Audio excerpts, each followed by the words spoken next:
We are part of the University of Southern Denmark. We are located on the campus, main campus here in Odense, and we are actually situated in the Mærsk Mc-Kinney Møller building that was sponsored to us many years ago from the Mærsk Foundation. So we were established back in 2013. So we have been around here for a small 12 years now. We are around 25 employees. At the moment, we are 3 full professors and 1 associate professors and 3 assistant professors and so on. And over the years, we have graduated 24 PhD students. I can see some of you are also joining in today, so it's nice to see. And we are participating in a large number of industrial research projects. So this is also some of the projects I will mention a little bit about later today. So energy informatics, well, it's an interdisciplinary field that is basically focusing on how we can use digital technologies as part of the green transformation of our energy system. So we are basing on a lot of technologies like IoT and big data and digital twins and AI technologies in order to build these systems that we need to be better to manage our energy consumption and plan our energy consumption at the demand side and how it actually interact with the supply side and the electricity market, as we also going to hear more about later. So it's all about building these systems that will help us to have a energy system that are largely dependent on renewable energy and make sure that we have it in an efficient and sustainable and resilient way. So as I mentioned, we have a lot of external research projects within very energy intensive sectors. So we have worked a lot with buildings, since they are a large consumer of electricity and district heating, depending on, of course, where we are. And we have also been working with the electrification of ferries. Basically, also one of the first electrical ferries we had here in Denmark, Ellen.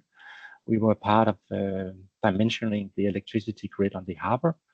And then we have been working a lot with industrial processes like foundry processes and induction welding that use a lot of electricity for melting iron in order to cast it. And also in agriculture, we have a lot of greenhouses in Denmark, very large greenhouse sector that is actually using a lot of electricity for artificial light, growth light, and also a lot of district heating for heating up the greenhouses. And it's actually through the greenhouse projects that we started to work with the integration with electricity markets years ago. So the focus in these projects we had with the horticulture sector, the greenhouse sector, was actually to see how we could better optimize the use of the growth light, the artificial light, compared to what is the price for electricity. That means actually an integration with the Nord Pool spot market. So that is what you can see on this infograph here. That is basically a question about optimizing the use of the electricity price with respect to the day ahead prices on Nord Pool spot, and use the weather forecast together with data about how far are we in the production. So basically, as I mentioned, it was here with the greenhouses that we started building these energy management and system for integrating an industrial production together with the Nord Pool spot markets in an hourly market. Yes. So based on this, we actually moved on and start working with a more general tool in order to enable industry more broadly to see how their processes can be integrated, or how the intrinsic flexibility in their processes can be integrated with the different electricity markets. And we developed a tool for that is available on our homepage. It's called Process to Market Tool, that will, based on analysis, will help industries to better understand which market they can utilize their flexibility in.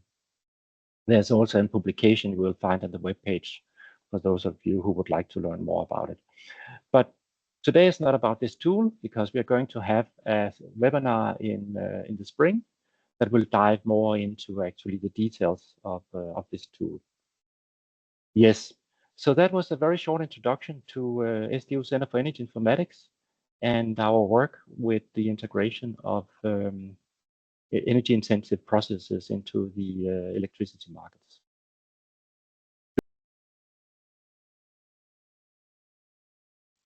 All right, thank you for the invitation. My name is Mark, and I will speak a little bit about the transition to a 15-minute market, particularly the day-ahead market.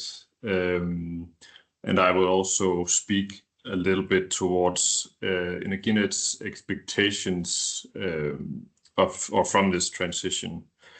Just briefly about myself, I work as an economist at Energinet in our electricity market development department, and we cover most things related to electricity market development. My specialty, let's say, is market coupling, and that's both day-ahead and intraday market coupling. So what we call SDAC and SIDC, meaning not just the northern part of the market, but European market coupling. Market coupling is basically the daily operation of the electricity market, what happens day to day, all the processes, systems, procedures, and rules that make the electricity market work every day. The agenda that I've prepared for this short presentation is just a brief introduction, an introduction to what the day-ahead market is, very brief, and also an introduction to the European-wide project for implementing 15-minute resolution in day-ahead. Then I will speak about Energinet's expectations from this transition, and then finally a bit about what we've seen regarding price formation and bidding behavior in the first 3 or 4 weeks. A very brief introduction to the day-ahead market. This could be something that you could visualize and explain this in many different ways, and it is a very complicated topic. But for the purpose of this presentation, I will just briefly mention what happens in headlines or overall chunks of processes on a daily basis. And this is relevant because these are basically the processes that are then defined for a resolution, previously 60 minutes and now in a 15-minute resolution. So the first step of the day-ahead market coupling is that each region in Europe calculates capacity and then submits that capacity as an input for the European-wide auction. Orders or bids are also submitted through a power exchange. Sometimes we call this a NEMO, but basically a power exchange. In the Nordics, that's Nord Pool and EPEX. And then after all that has been gathered, then Euphemia, which is the pan-European hybrid electricity market integration algorithm, matches bids and optimizes socioeconomic welfare across the whole EU, while accounting for grid capacity and other so-called allocation constraints. Euphemia is a topic in and of itself, but basically it's just the optimization that happens at each auction to maximize economic welfare. Briefly, I think it's important to mention that while we are speaking about the day-ahead market today, when you speak about the transition to 15 minutes, it's important to remember that there are other short-term electricity markets, intraday, and of course balancing, including imbalance settlement. and they are connected both from a regulatory point of view and also, of course, day to day when you participate in the market. Briefly, I want to mention what the European project actually was for introducing 15-minute time or 15-minute resolution into the day-ahead market. It's been an enormous project. It's a project that started in 2020, and just to give you a bit of context of the scale of this, in order to actually transition to 15-minute resolution in the day-ahead market, it has to happen at the same time. It means that every party that is involved in the day-ahead auction has to transition at the same time, and all systems in every country for TSOs, power exchanges, NEMOs, and other third parties that are involved in some of the processes. All of these systems, they interact every day, and therefore, let's say a failure of one party has basically means that the whole project would fail, right? So it has to work across all systems involved in the European Union or SDAC. And that has also happened during the project. There has been delays, and that has been part of it, that one or more parties have not been ready for the transition in time, and then everything has been delayed, basically. Now, the market clearing in the daily auction happens in a 15-minute resolution, and that has been the case since 30th of September for delivery 1st of October. There are still 60-minute products offered most places in SDAC. That's the responsibility of the power exchanges, but 60-minute products are still available. Now to our expectations for this transition, I will say that I think our expectations are broadly or generally in line with what was also outlined from policymakers, from the European Commission and so on. And overall, it's basically that this transition to a higher time resolution will mean that short-term power markets will be closer to the actual physics. It means the market framework will align better with what happens in the physical grid or in the physical world. I think there are 4 headlines for us. One is a reduction in structural imbalances. I think we've mostly thought about this as terms of power imbalances, but I also have a slide on frequency deviations. We also expect to see an increased integration of renewables. We expect to see an increase in market efficiency, and part of that market efficiency is more efficient use of interconnector capacity in the market coupling. To elaborate a little bit, I would say that it's still very early, and we would generally, I think, not make predictions based on a short reference of data or a short time period for data.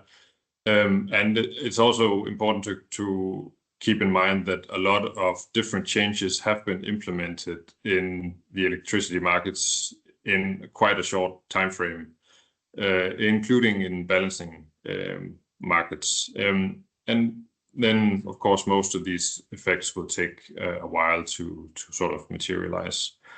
But just to elaborate a little bit on what we expect in terms of balancing, basically within each market time unit, you have a netting process, right? Like if the market time unit is 60 minutes, then you net for balancing within that time period.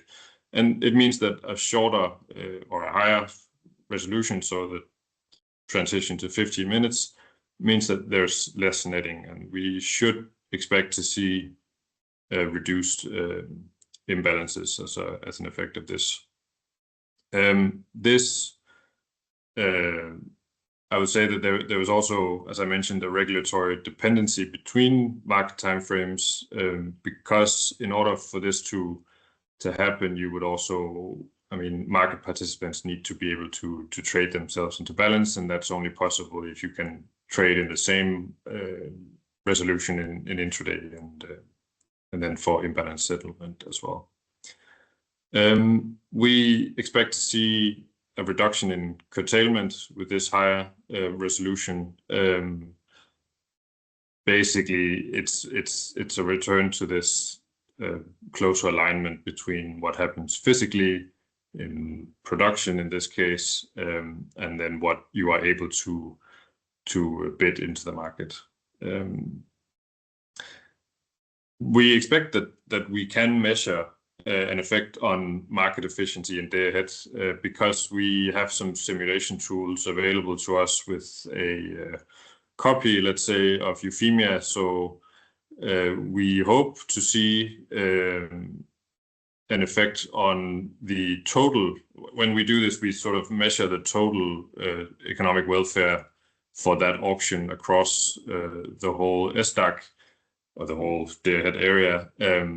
And I think we expect to see that we can measure this over time, because we can go back and sort of simulate the order books and available capacities from before the transition, and then see what has happened afterwards as well.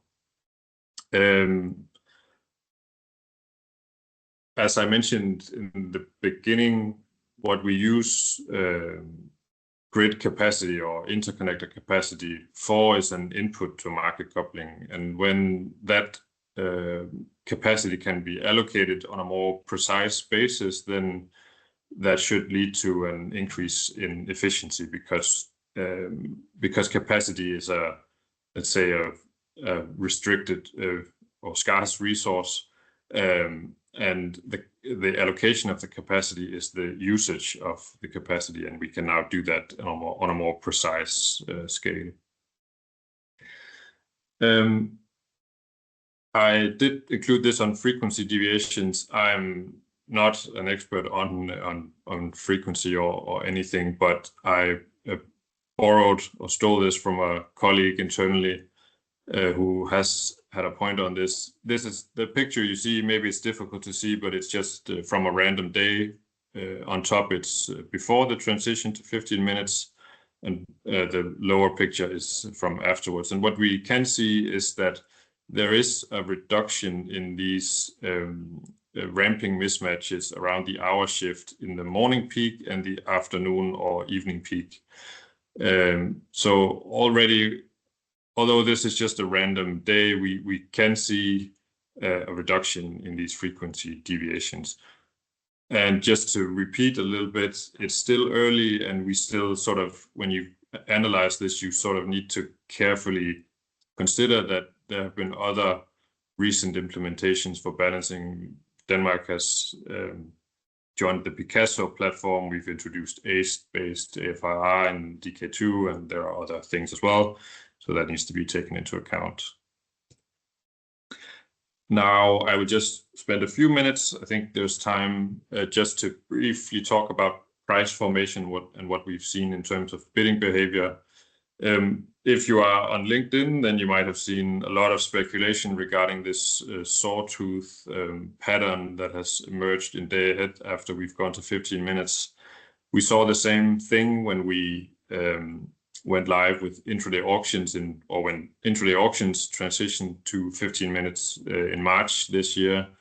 We saw the same pattern. Basically, it is that after the morning peak, when prices start to go down again, you see this pattern of the first quarter being more expensive than, let's say, the hourly mean, and then the last quarter is cheaper, and then you sort of start over. Then once you start to approach the evening peak, the pattern is reversed, and this is cause for quite a bit of speculation and discussion, I would say. I don't think I have the answer to that, but maybe I have a part of the answer to why this happens. And basically what we have seen so far is that since we have gone to 15 minutes, we have seen that that 15-minute products are used quite a bit. That's the graph to the left where you see this. The blue area is basically products or bits, curved bits in 15-minute resolution, where the gray part is hourly bits. So we can see that 15-minute bits are used, or 15-minute products are used. At the same time, the right-hand graph shows the number of block bits. The blue part of the graph, so the blue line, is the standard block bit. The others are more complex blocks. They're not that important, I suppose, in this case, but at least when you look at standard block bits, that has also increased quite a bit since the go live of 15 minutes. And basically, I think the part of the conclusion to this sawtooth pattern is that there are a lot of block bits, meaning you still have quite a bit of they may be in 15-minute resolution, but since they are block bits, they sort of have the effect of the former 60-minute resolution. And I would expect this pattern to, over time, disappear. But of course, that remains to be seen. I think that is what I had included for my presentation, and I think there should be a few minutes for a question or two if you have any. If you don't, then you are welcome to, if you come up with a question later, you're welcome to write me at my email. Yes, and I think maybe Mark, can you give just a little bit quick explanation about when we happened this basically in Denmark from 1st of October, right? Because quite a lot of the audience, they are not in Europe or not in Denmark. So maybe that they are a little bit difficult to understand why now we have this topic and why we need to discuss about this transition from 1 hour to 15 minutes. Yeah, I mean, I would say for day ahead, that was all of Europe, right? All of Europe went to 15 minutes on the same day, 1st of October. But for intraday and imbalance settlement, that has varied a little bit throughout Europe. So in the Nordics, we went to 15 minutes in March, but other areas went earlier and some have come a little bit later, right? But for day ahead, that all happened at the same time, Denmark included, right? Or the Nordics included. Yeah. Was that what you meant, or yes. did you? Yes. Yes. Yeah. Yeah. Any questions? I think we still have a couple of minutes. Yes. I can see there's one question asked whether it's the 1st of October, 2025. Yes. What? Yeah, 1st of October. Yes. That was the delivery date. So the first auction was held the last day of September, but delivery was on October 1st. Yeah. Yes. Anders? One question to Mark. These non-asset traders that has no assets, are they using more of the quarter of an hour bits? Because the plants I work with, the marginal cost, which is their bidding price, will not change within a quarter of an hour. So I wonder if it is these non-asset traders that makes it shift so much. It's quite amazing how much it shifts. Yeah, I would say, unfortunately, we don't have that kind of data available. For bids, all we have available is sort of what is published from what's called the All Nemo Committee, or the joint algorithm task force that we have. Bidding data on let's say a market participant level is not something I have available, and I haven't seen anything reported on this. So for me, basically all we know is the overall level of the usage of 15-minute level products and 16-minute products, right? So it's a good question, but not something I can answer, unfortunately. There's a similar question also asking about why it's 15 minutes, not 10 or 20 minutes. And maybe also like in other countries, I think also have 5 minutes. Is whether have you any kind of discussion when do this kind of whole European this planning? No, well, maybe before my time, I'm not quite sure. I think I haven't seen any sort of argumentation for 15 minutes instead of 10 or 20 or similar. I will say that when we started this project, first of all, there was some expectation that this would happen quite quickly, that we would go to 15 minutes quite quickly, and of course, it proved quite a bit more complicated than people thought. And at that time, there was also discussions of, well, when we have transitioned to 15 minutes, of course, the next step is to go to 5-minute resolution, for example.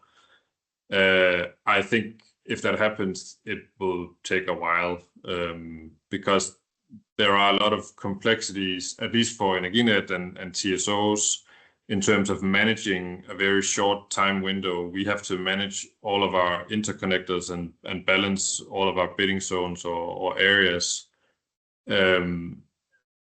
basically every 15 minutes. And if that was to shorten, maybe it's possible, but certainly not in a short time frame. Good. So, well, there's one more question. I think this is going to be the last. They ask about whether the 1 hour this product is expected to be take out in the future or keep along, which is have this 15 minutes. Yeah. From what I've heard, the expectation is that this will stay, and it is, for now at least, this is a decision that is purely a NEMO decision. So the collection of power exchanges in Europe, they are responsible for the product methodology and product offering. So basically, they decide, I think, unless there is some regulation to remove it completely. They have communicated that they expect this to stay. They expect 60-minute products to stay. Yeah. Good. Thank you very much for Mark's presentation. So I'll be talking a bit about the challenges and opportunities that we see from a trading perspective in the transition to the 15-minute day-ahead market. So I come from EVI, and it's a company in Kolding that is consumer governed, where we have a lot of branches of the company for electricity, district heating, water, internet. But I'm part of the energy markets, where I'm part of the trading department, where we have both like portfolio management and trading. So we have assets and like a trading department. And we do electricity trading on various European markets, and we do both proprietary and asset-backed trading. So what was discussed earlier with the traders without assets, we are also them. We also have assets, but yeah, varies. And we do both discretionary and systematic trading.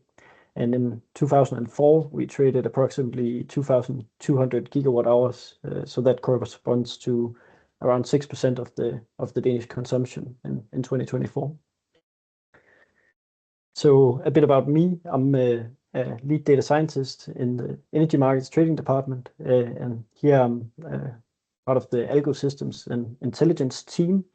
And I have a PhD from University of Southern Denmark from the Center of EnergyInformatics. So it's very nice to be invited back to say a few words about how it's going in the company life. And please feel free to reach out on my email also if you have any questions after this presentation.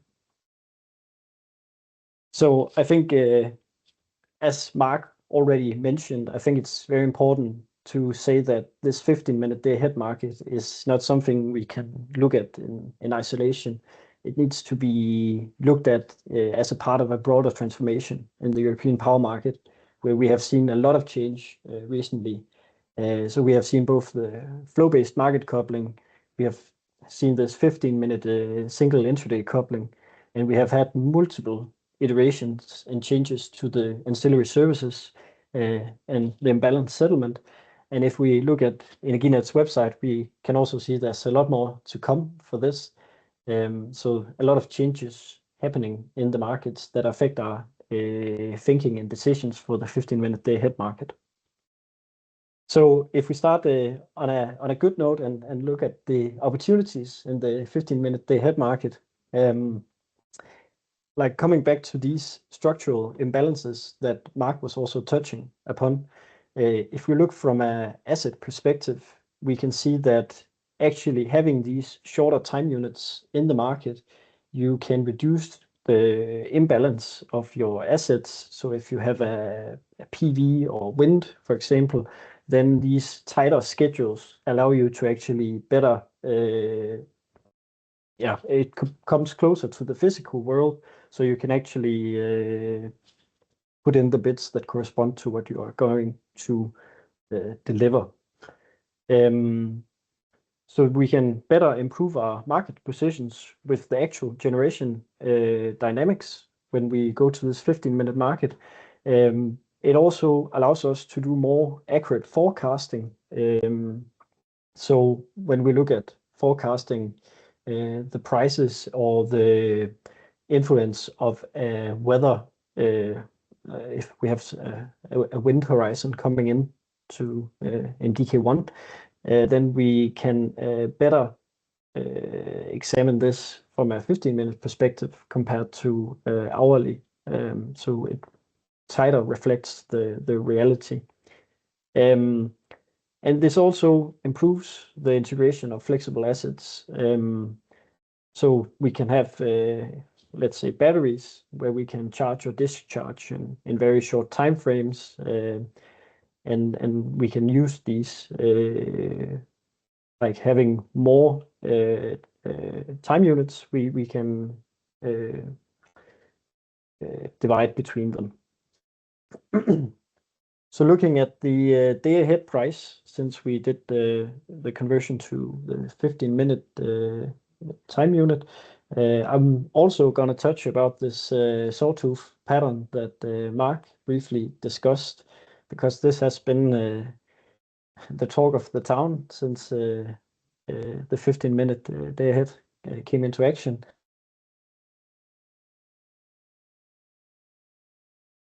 Daniel, you are muted.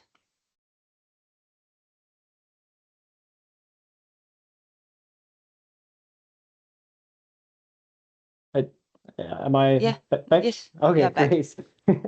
I don't know what happened there, but okay.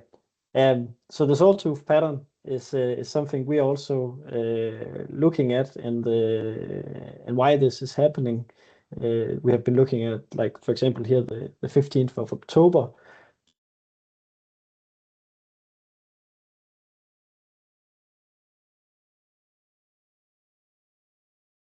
Daniel, you are muted again. I think you somehow touched your. Is it okay? Yeah. Now you're back online. I will try to keep away from my wire. Maybe that's it.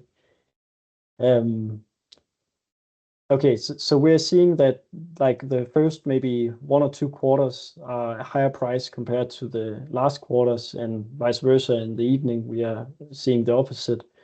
And we have looked into reasoning behind this, where we have examined, like, the flow-based market coupling, where some of the transmission capacity is maybe still happening on an hour basis. The ramping of PVs, we've seen some examples in Germany. And then, as Mark also remarked, the block bits of conventional assets is also still doing something for these sawtooth patterns. Of course, going into the 15-minute market time unit enables us to do inter-hour arbitrage on flexible assets. So if you have a battery, you can buy and sell electricity within the same hour, and then charge and discharge your battery similarly. And we can also see that there's an intraday carryover where we now have quarter-hour products in the day-ahead market. We still have hourly products also in the intraday market. So there's also potential for market inefficiencies between these two markets.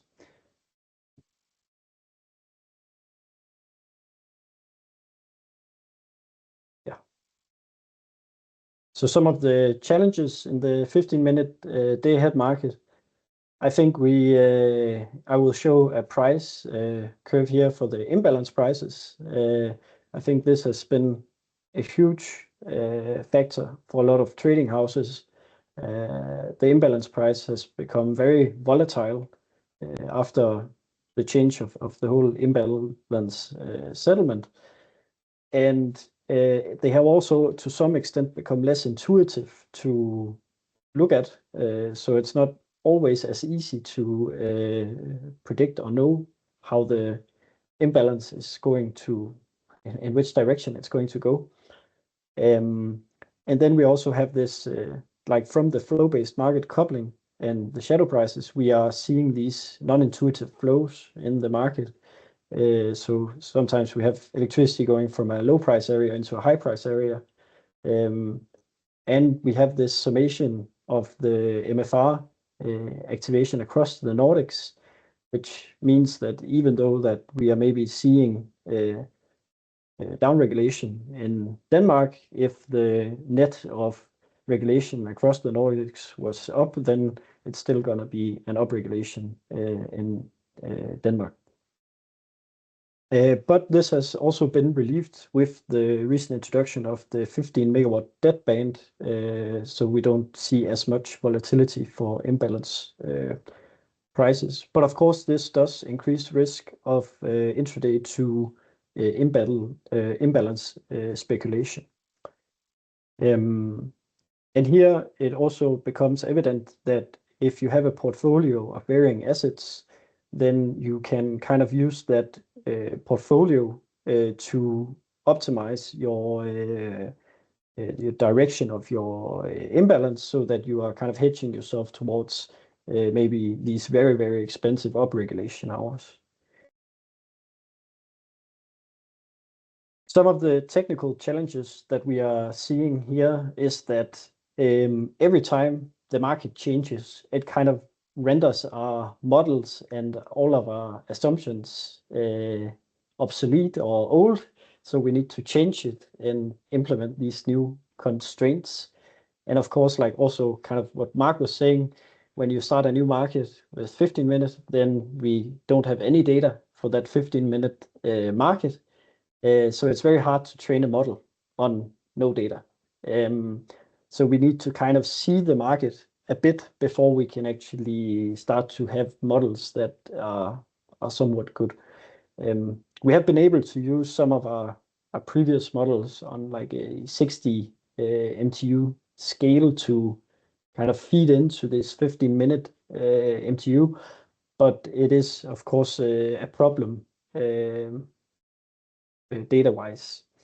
It also increases the complexity of when you are developing like algorithms for trading, because if you are simulating them and doing backtesting where you are seeing how your algorithm performs, then you need to be aware of these the data like kind of being there and then not being there. So the survivorship bias in the simulation basically.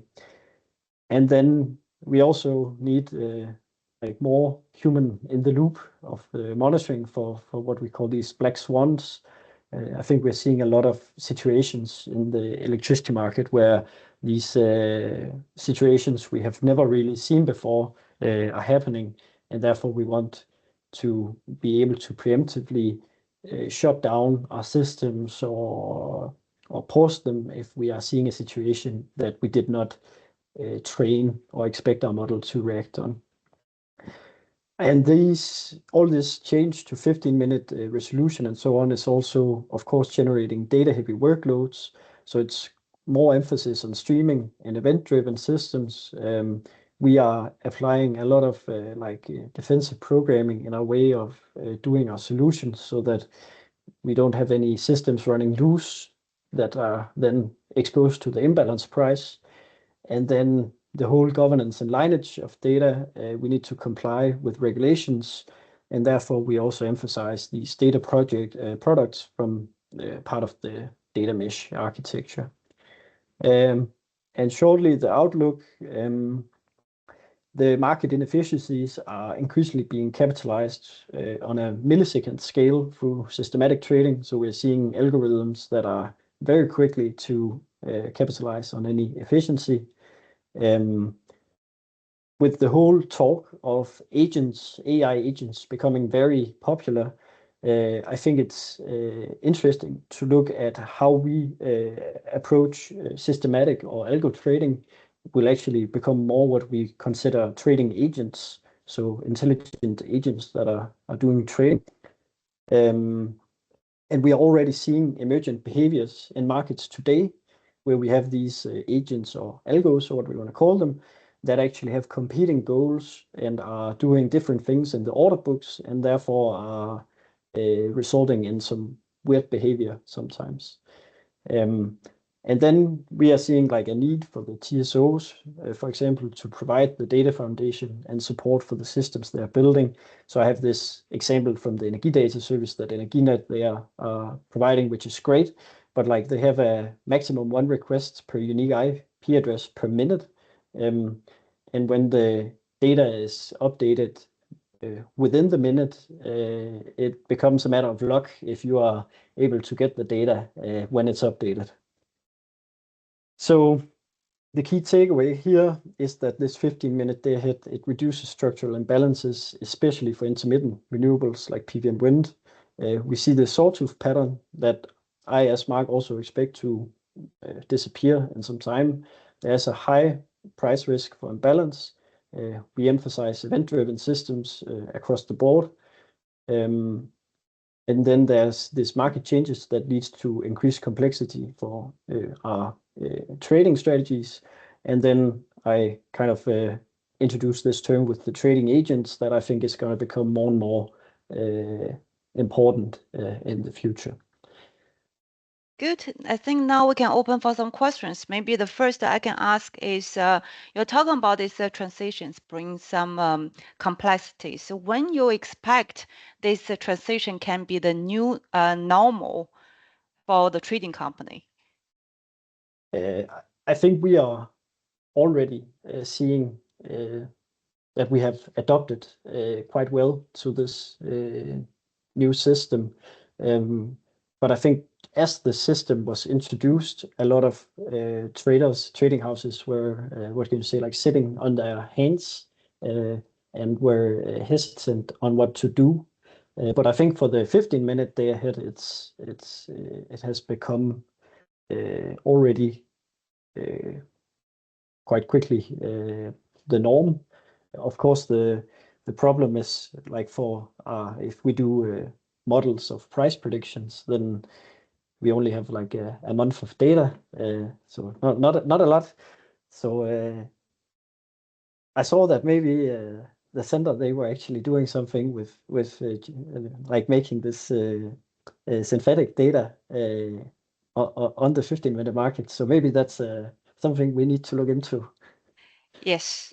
So actually, you're referring to the next presentation. And before that, there's a question actually asking about this forecasting models. So ask about how do forecasts become more accurate? Well, I think there are multiple ways that we can improve our forecast accuracy. I think the most fundamental one is that we try to get the features or the things that describe the market, fundamentals like the how the weather forecast was yesterday, how it is today for different weather forecast providers, and then we get kind of an idea of the range that we're probably gonna see the price be in. And then, of course, we can also do like some fine-tuning of models. But I think the big leaps in model accuracy are gotten through the features that we use. Good. Any questions? And of course, I saw there's one question. I would like to ask you and Mark whether you can share your presentation afterwards. Good. Yes. Yeah, no problem for me at least. Yes. Yeah, that's fine for me as well. Great. Yes. And I can see there's one more question. Let's take it as the last one. Is the sawtooth pattern mainly caused by traders still using hourly bids or by the 15 minutes market design itself? I think I'm gonna plead the fifth on that. Maybe Mark actually has a better answer than me. Yeah, I can answer a little bit. I think there's nothing in the design of the 15-minute market itself that would cause this. I mean, from my point of view, the market clearing works. There's price formation, and then whatever the price is, that's the correct price, let's say, based on the input and the optimization that happens across Europe. Nothing else has changed, let's say, than a change to a higher resolution. There's nothing in the Euphemia algorithm that has changed fundamentally or anything like that. It's basically a performance increase along with a higher time resolution. So it could be a number of factors. My money, I would say, is on the use of block bids, but there could be other factors as well, of course.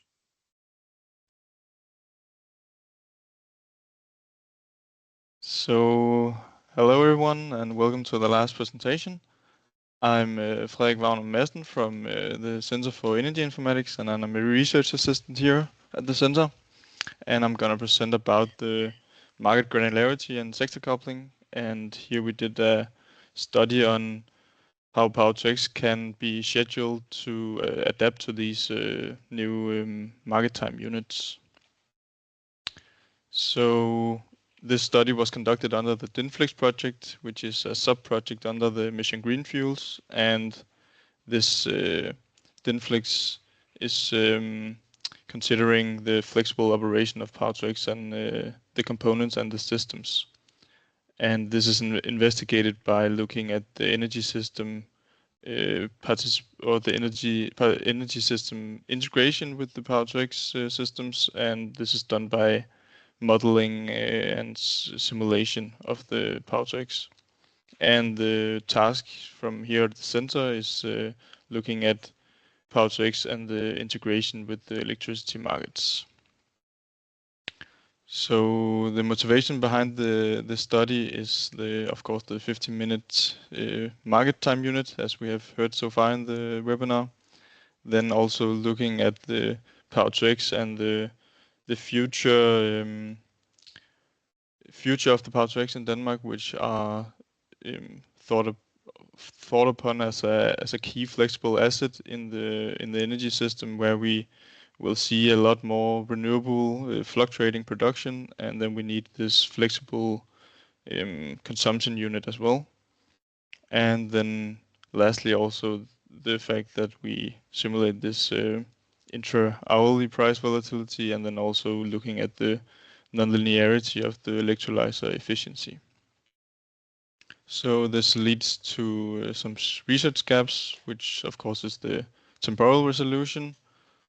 And then we have addressed this using a scenario data, where we use some synthetic data to try to simulate the changes of the electricity market. And then we try to represent this process in more details with this nonlinearity of the electrolyzer. Then to the research objectives is the optimization models for making the scheduling, and then also the generation of the synthetic data or price signals, and then also extending this optimization model to account for both revenue and cost. For this study, the overall framework is firstly making the synthetic data, then using it in the agent-based simulation, which is a replication of the Power2X ecosystem, and then the optimization models is implemented inside the agent-based simulation. For the generation of the 50 minutes signals, we firstly looked at if the consumers even would see these price changes. So even though the spot prices change to 50 minutes, the DSO tariffs remains 60-minute based, and the TSO and tax is still flat. So we tried to look at the 2024 prices. So we took the spot price, and then we took the DSO levels, tariffs levels, and tax and TSO level tariffs. And on the right upper corner here, we see that even though the tariffs are put on top, the consumer still sees 76% of the total price as the spot price. So they will see these new changes. And then to the generation of the price signals. So let's see if I can.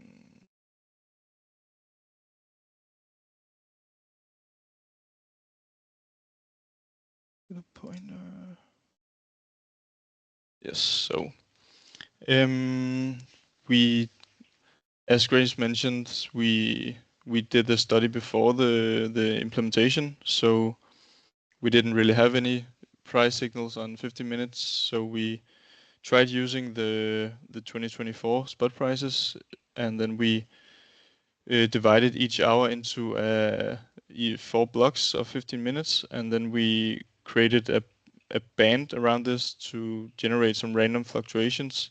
So, for example, plus minus 25% above and below the price, and then we ensured that the hourly mean of these new 15-minute prices was the same as the original spot price.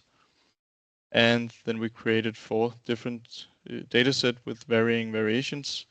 And we see in the graph here that each data set is following the same fluctuations, as we kept the random seed constant to have some consistency when comparing the data sets. For the optimization model, we use this for making the production schedule, and for the inputs we have some hydrogen demand, we have the spot price of electricity, some on-site renewable production, where we here assume perfect forecast, and then we also have some electrolyzer capacity and the efficiency curve. And we use both MILB and a quadratic constraint problem for the solving. Then for the agent-based simulation, we have conceptualized this business ecosystem to get some entities, which we then and the interactions between the entities, and then we model this as software agents, which is implemented in AnyLogic, and then we implement the optimization models with the Garubi solver. And yes, then to the case study setup to test this framework, we have this 10 megawatt electrolyzer, and then we have some on-site renewable production as well, with both wind and PV.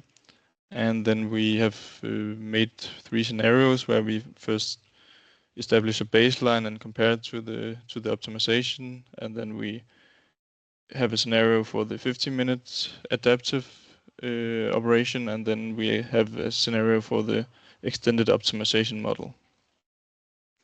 So to some results, so here we see a table where each column is a scenario, and we have some KPIs here in the rows. So the first here is where we have a baseline operating in 60-minute market time unit, and then we just have this as a static operation, so just constantly producing the same amount of hydrogen to satisfies the demand. The next one here is where we take the optimization models, but construct the production schedule on a 60-minute resolution, but implemented in a 15-minute market time unit. And then the 4 next ones are where the optimization is taking the 15-minute price signals into account, but for the 4 different data sets.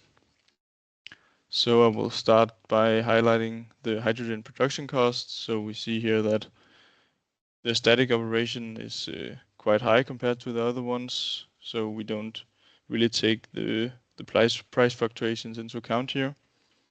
On the next scenario here, we see that even though we're not reacting to the 15-minute prices, we are still reducing the cost quite a bit. And then the next 4 scenarios where we actually adapt to the 15-minute market time unit, we can see reduce the production cost even further. Next, I want to highlight the 60 minutes in the 15-minute market time unit compared to the adapting over here. So if we look here, we see the grid consumption is actually higher in this case. However, the grid cost is lower. So this is due to the fact of the electrolyzer efficiency being lower at the higher capacity, but as the prices are more lucrative, it's still better to do this, as we see the hydrogen production cost is lower. Then to some figures. So we try to show the scheduling here. So on the top we see the price of electricity in 50 minutes, and then we see the power consumption of the electrolyzer here, and then in the bottom we see the power sold to the grid from the renewable on-site production. On the left we show a schedule of the day for the using 15-minute markets price signals, and then on the right we see the 60-minute optimization in the 15-minute setting. So here I want to highlight what's happening in the night. So we see here that we're just constantly producing at the maximum capacity of the electrolyzer, while over here where we optimize on the 50-minute basis, we see that we fluctuate between around half of capacity to the full capacity, depending on the electricity price. Yes, and then to some more new results on other results table. This is the old results, just 3 of the scenarios, and this is for the optimization of cost only, and then this is the new results where we optimize for both the cost of production and also the revenue of selling electricity. And these are the 3 of the same scenarios we see here in the columns. And I want to start highlighting the hydrogen production cost. So we see that, of course, when we only optimize for these, over here we have the lowest hydrogen production cost, but instead we should try to look at the net revenue of the facility. So the revenue of selling the electricity minus the cost of the grid consumption is a better metric. And looking at this one, we see that optimizing for both, we get a net overview or net revenue of the facility, which is better. And again, some scheduling figures, again with the price on top and power consumption and power selling here. And on the left, we see where we optimize only for the cost of production, and on the right we see the optimization of cost and revenue from selling. And I want to show some highlights here where we see in the morning here there are some differences. So over here we choose to sell here around 8 instead of in this scenario where this optimization model where we where we just choose to use the electricity ourselves. Here we sell it. Also in the middle of the day when we have some high production, we sell some more electricity in this optimization. And then in the afternoon as well, we see that we choose to sell some of the renewable production instead of consuming it ourselves. So this shows that this optimization takes the financial of the whole facility into account and not only the production of hydrogen. Then to the discussion part. So of course, such a study has some limitations and assumptions. I mentioned we have some perfect forecast of renewable electricity, which we assume a perfect forecast. This is of course a limitation, and then we also neglect the electrolyzer degradation in the optimization. For future work, it could be a good idea to look into ancillary services, so how the electrolyzer could participate and help balance the grid, and then also looking at multi-objective optimization to both reduce cost, increase revenue, and also taking the CO2 emissions into account when using the grid electricity. So lastly, to conclude, we can say that for this study, for the 50-minute market time unit, our approach using a large electricity consumer, in this case the Power-to-X facility, we generate some 50-minute electricity price signals, and then we simulate this and evaluate it based on several scenarios, and we can say that the static operation strategy is the least favorable one, whereas the flexible load shifting strategy is able to utilize these price fluctuations to lower the cost of production. And yeah, so the large consumers should try to adapt to these price changes. Furthermore, we can say that here at the center, we are able to evaluate these business cases using digital replications of a facility or process, and then use these scenario-based simulations to analyze the business case, also considering unimplemented markets, as we did here with the 15 minutes prices. That was it from my side. Thank you for your attention. Good, thank you. And I think also we have some time for discussion. And first, I would like to ask a question.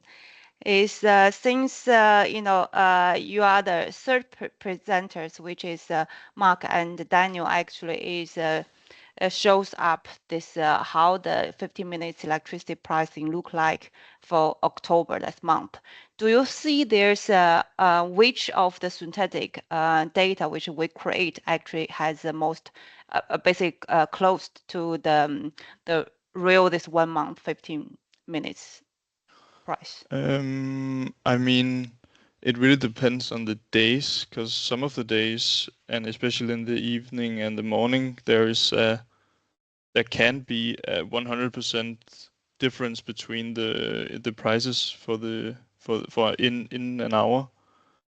But our synthetic approach does not consider the sawtooth pattern, as both Daniel and Mark was discussing.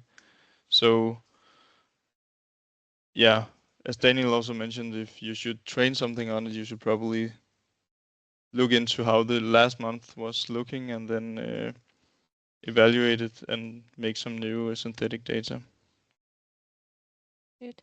I can see in the chat there's one question, actually is a pretty long question, and basically is ask you whether you considered a retrospective study to compare your result with the post 15 minutes MTU price, and whether maybe use the synthetic data to compare to if you had done with optimization blind.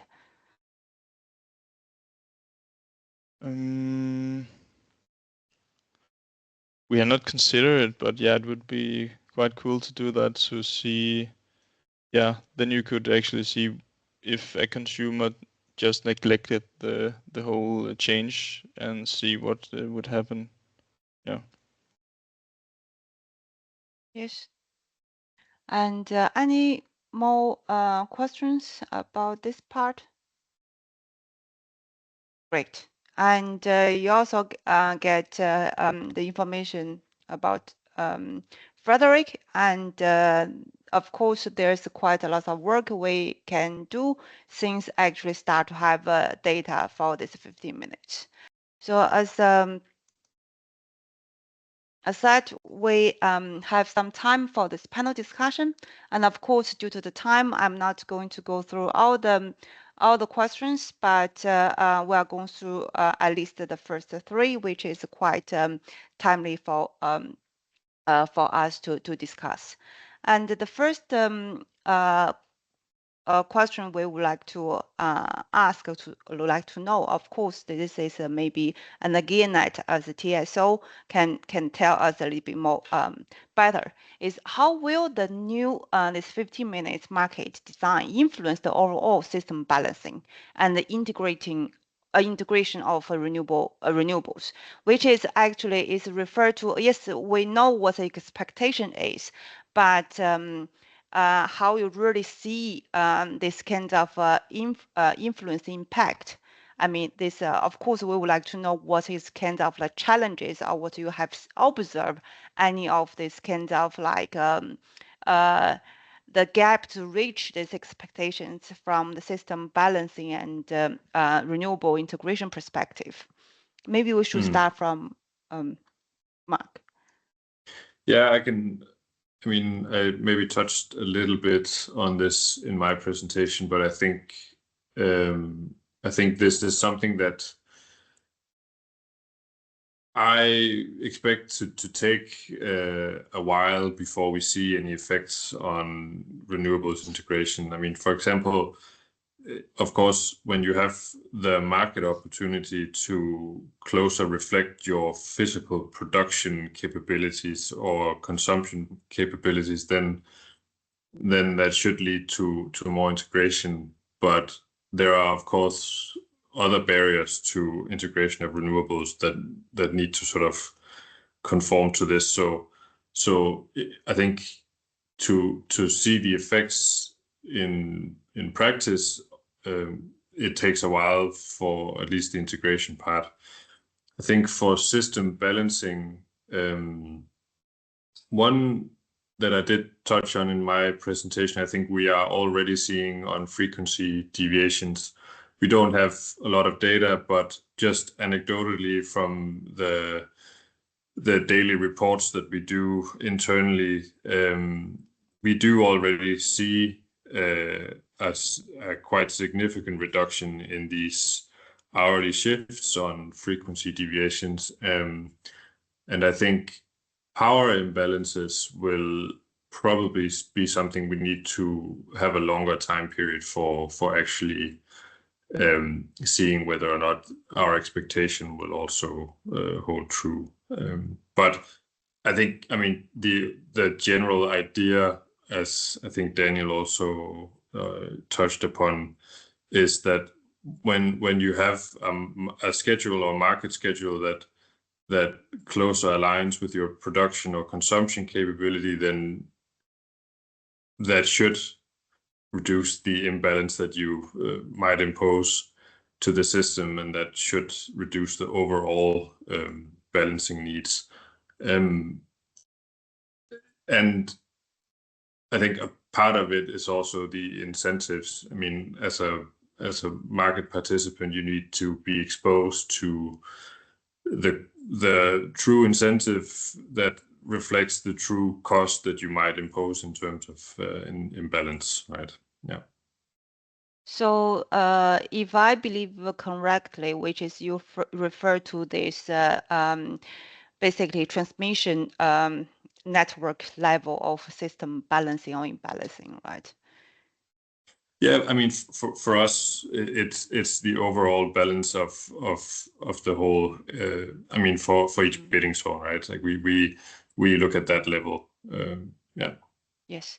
Okay. So then actually, this question I would like to ask Daniel from EV perspective, energy trading, since actually there's EV also have this another company called C4, for example.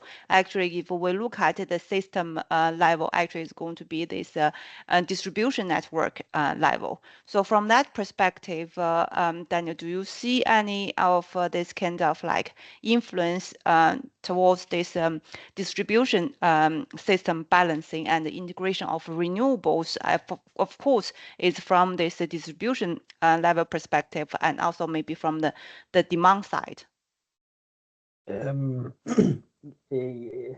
Maybe I'm not sure I can answer, because from the Trefort energy, the electricity DSO, we are actually not allowed to interact with them on a company level.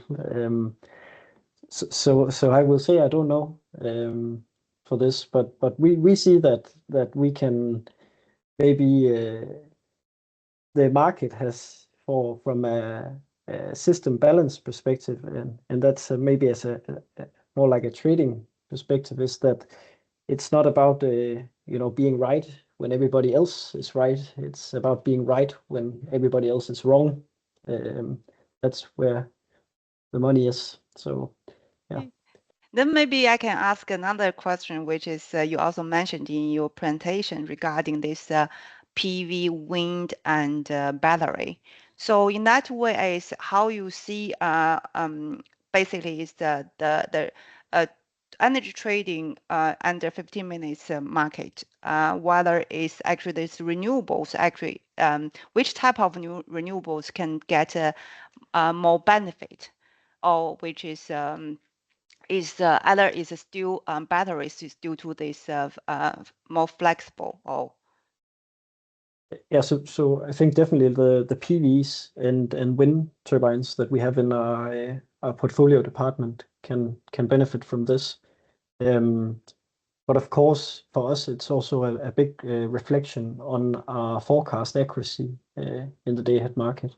So even though that we theoretically should align better on a 15-minute scale, if our forecasts are still lacking, or there are some problems there, then we might have an issue still in terms of imbalance that we need to trade out intraday.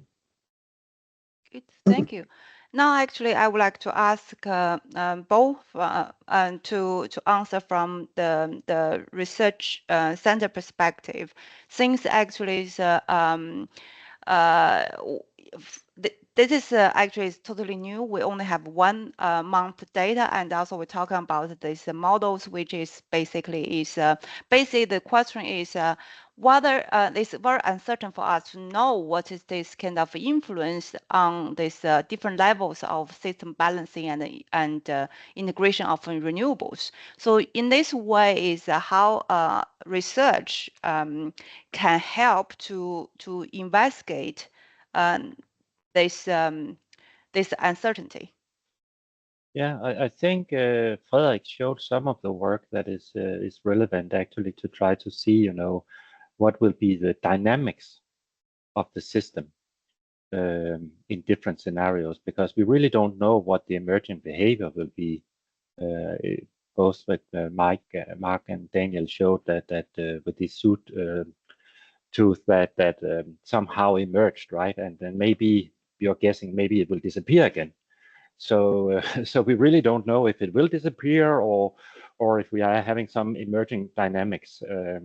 And if we want to look at how we are going to make a management control system, for instance, for integration of microgrids into the distribution grid, I mean, we will need to have some idea what will be the market price compared to whether we are storing our electricity locally or whether we're actually trying to sell it and feed it into the market.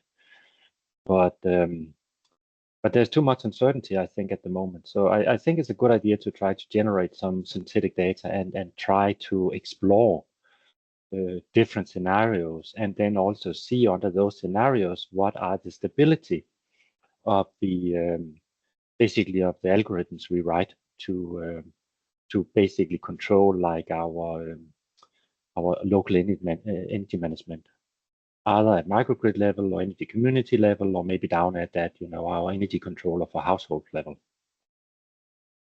So maybe the next half year will be a little bit chaotic. Yes. With this uncertainty. It means we need the researchers to really contribute in this field in order to help to do the investigations. So the next question is yes. The next question actually is talking about not only Power-to-X, it's also other this flexible technologies or product, which is how they can really, because it is when Frederick's presentation shows his conclusion is it is for this flexible systems that actually they can get a benefit in this new 15 minutes market. But actually is this how to say it, this value is still very intangible. So the question actually is maybe like to start from Mark perspective is for Energinet or from the electricity market perspective, what's the expectation, which is that the flexibility can get the value from this new 15 minutes market pricing? Yeah, I think there's probably a link to forecasting here as well, but from our perspective, any type of flexible demand in particular will help, and I think I mean, there was a question earlier to this sort of whether this pricing, this price formation pattern we've seen was the cause of one thing or another. From our point of view, the prices are basically what they are, right? But they should provide some sort of opportunity, probably if there is volatility within the hour, for any asset that can be more flexible than an hourly schedule. So I think to realize some of the expectations we have towards balancing, they are probably needed in some form or another, right? Yeah. Yeah, this is actually I would like to lead this give the question to Daniel, because of when you do the presentation, you mentioned about solar, wind, and also battery, and which is as I know, your PhD very much talking about this energy flexibility from the demand side. Basically, is from this industrial processes or something like Power-to-X. So maybe my question can be divided into two: is how this kind of that demand side flexibility, which is can get value in this participants to the electricity market, and then also for this 15 minutes market pricing, whether actually they can get more value by actively participating in, or actually is the opposite? Yes. So we actually have some batteries that we are trading at the EV, and I think in terms of the value, this also very much, if we consider the battery also kind of reflection on a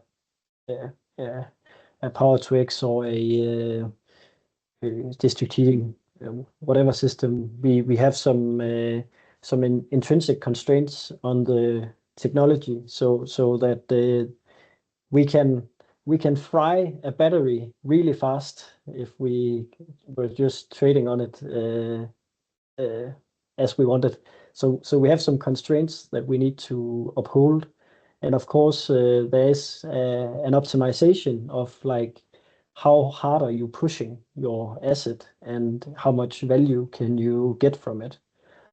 And we are very much looking at how these batteries can be fit into different markets. So we try to optimize both on markets and timescale where they are best placed to get the value from the volatility in the market. And I think there's definitely more value to be had if you have a flexible asset in a 15-minute market. So you are very conservative towards this flexibility from the demand side, like industrial processes, right? And this is actually, I lead my question to Bo, is actually based on this, basically, as I know, Center have been working on quite a lot regarding energy flexibility in production processes and manufacturing processes. Actually, that is actually quite although we saw there have a large energy consumption, but we also see actually it's quite difficult for them really be positive to participant to the electricity market.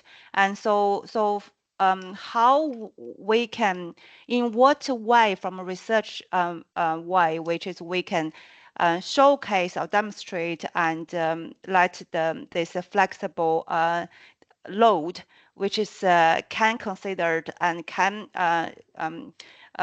actively participate and get the benefit to in the electricity market participation. I think as Daniel mentioned or start to talk about for these constraints of the asset with the battery, for instance, because the battery have some constraints to the chemics in the battery. I mean, what you can do before you have degraded its lifetime based on how you operate it, and we see that in basically all industries, right? But a battery is a little bit more simple to work with than, for instance, a full industrial process, because there you not only have the constraints of the equipment, but you also have constraints of the product. Like we saw in the beginning with the greenhouses, when you grow flowers, the plant physiology, put some constraints on Daniel also worked with that in his PhD, so he knows a lot of these plants. But there are some constraints there that you need to consider, and not only the constraints of how fast you can switch on the lamps and so on. And the same thing with the other example I showed with the induction welding. I mean, there are also some constraints for the induction welders themselves, what we would maybe call the technical equipment constraints. And then there are the process constraints for how long you can turn off an induction welder while you still have the molded metal inside it before it have any influence on the quality. So I think this is some of the things that it is important to try to experiment with in various models when we want to identify what is this optimal flexibility we can identify on the demand side that can be used as a flexibility asset into the market. So I think there's still a lot of work to do there throughout the different consumption domains. Great. I think actually we don't have so much time, and I would like to just leave the opportunities for the audience, whether you have any questions, and you can just raise up your hand and or put in the chat. But maybe Bo, you need to help me because I couldn't see it. No, I will. I can monitor here to see if there are any hands. No. No, great. I think it's because of also it's time's up. Yes, great. I think it's then we have other questions, maybe is we have opportunities in the future can discuss about it. But anyway, thanks for all you attending, and thanks for Mark, and thanks Daniel and Frederick, and thanks Bo, and also thank all the audience here and also still here. And if you would like to know more about the upcoming webinars and the research update, and please follow us. This is website. You can just scan the QR code, and we also have some upcoming webinars, and which is the list of the 3, which is the first 3 months. You can get to know actually you are going to hear from us. This is confirmed, and also we have some additional sessions will be announced soon. So thanks for today, and looking forward to see you again. And which is we are going to share the slides, and also going to share the recorded video. Thank you very much. Thank you. Thank you. Thanks.